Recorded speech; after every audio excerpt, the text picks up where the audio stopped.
In 1880, a railroad tycoon built California's most extravagant hotel, a palace with 400 rooms, electric lights, and its own private rail, the kind of wonder you'd expect to survive centuries. But every time the Hotel Del Monte was rebuilt, it mysteriously went up in flames until the land itself was left barren and its past buried. Was it sabotage, a flaw in the earth, or something nobody could explain? This is the story of a dream that kept burning to the ground, and the secret still smouldering beneath its empty lawn. Charles Crocker was not a man who thought small. In 1880, he set out to build something California had never seen, a hotel so ambitious it would put Monterey on the map for the world's wealthiest travelers. The Hotel Del Monte rose from the dunes with nearly 400 guest rooms, each one wired for electric light at a time when most homes still relied on gas lamps or candles. At the heart of the property stood a grand rotunda, surrounded by sweeping verandas and towers inspired by European palaces. To bring guests straight from San Francisco, Crocker's railroad company laid a private rail spur right to the hotel's front steps. The Del Monte Express made the journey in just a few hours, turning what was once a remote coastal outpost into a playground for the elite. Landscapers carved out acres of gardens, fountains, and winding paths shaded by cypress and oak. There were polo fields, a racetrack, and even a golf course, the first of its kind west of the Mississippi. No expense was spared. Imported marble lined the entryways. Crystal chandeliers sparkled above the main dining hall. The kitchens boasted the latest in gas and steam technology, while a separate power plant kept the lights burning long after sunset. On opening day, the hotel was booked solid, turning away thousands of reservation requests. Locals called it the Palace by the Sea, convinced that nothing so grand could ever fall. For a moment, it seemed as if Crocker had bent the coastline itself to his will. By the turn of the century, the Hotel Del Monte had become the destination for America's wealthiest families and global dignitaries. Guest ledgers read like a who's who of the Gilded Age: presidents, railroad tycoons, silent film stars, and foreign royalty all found their way to Monterey's coast. The hotel's social calendar was packed with masked balls, garden parties, and evenings of music that drifted from the Grand Rotunda out over the ocean air. Imported champagne flowed freely, and the kitchen served multi-course banquets on monogrammed china. The grounds offered more than just scenery.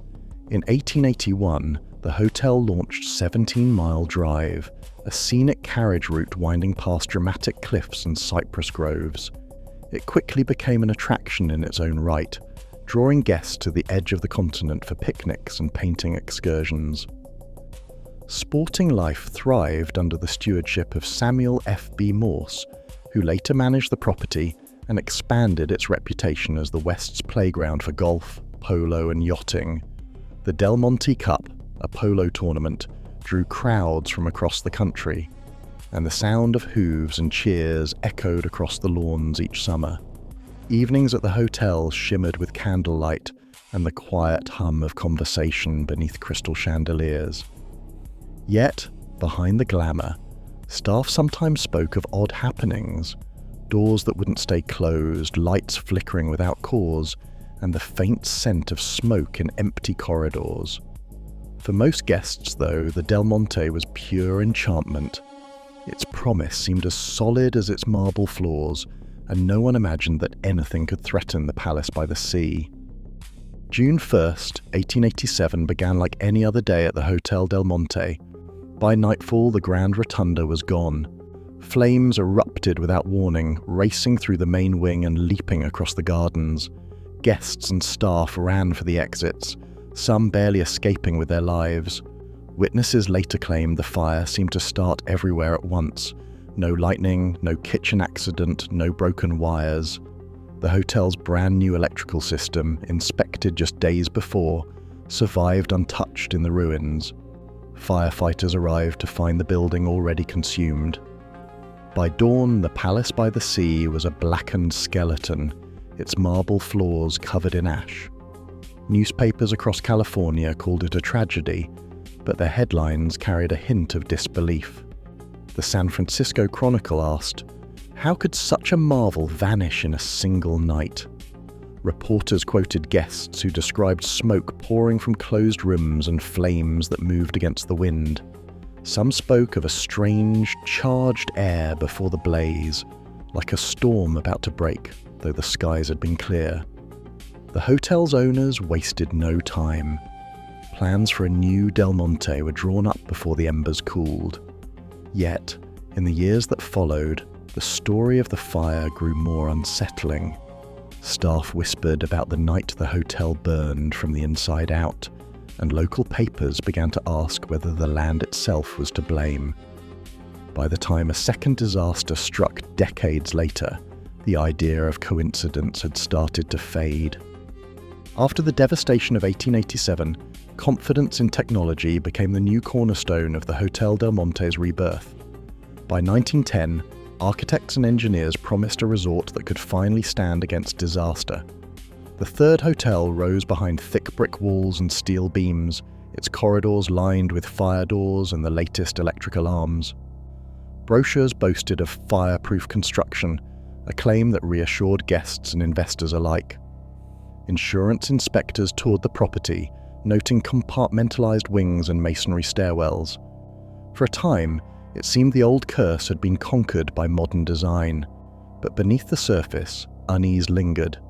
Staff reported alarms ringing with no cause, and the scent of smoke drifting through empty halls.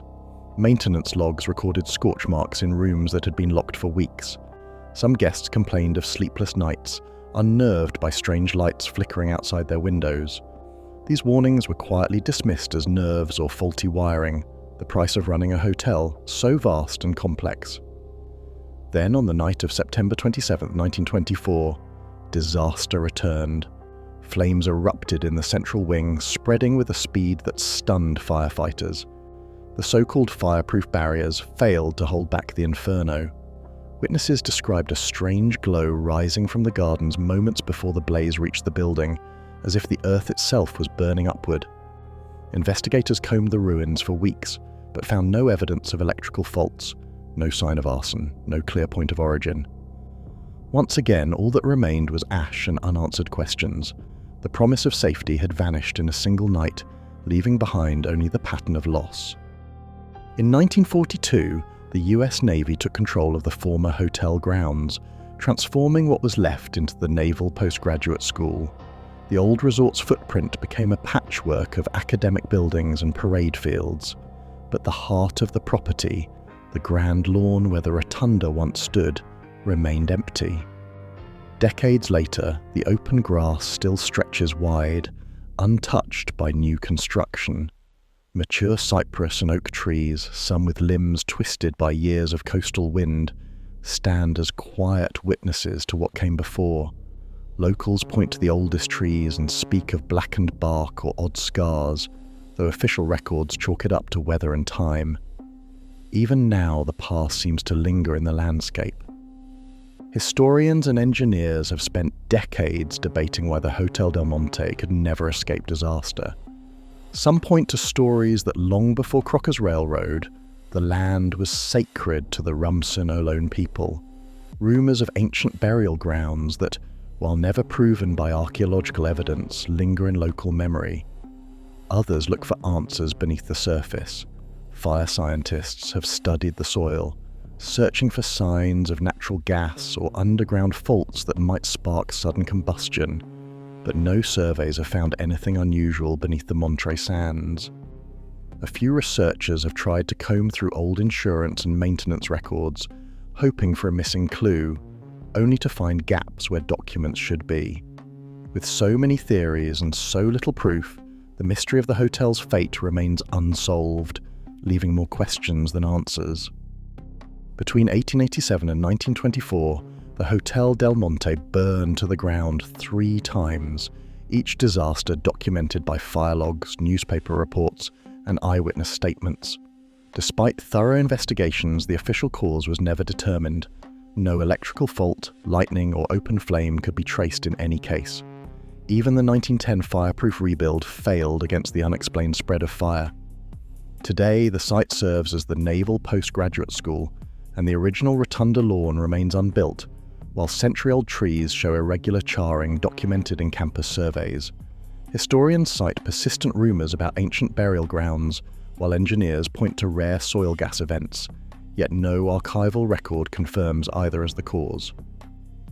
Over a century later, the reason for the hotel's repeated destruction remains unresolved. What is certain, as documented in public records, is that no structure has ever again risen on the hotel's original foundation.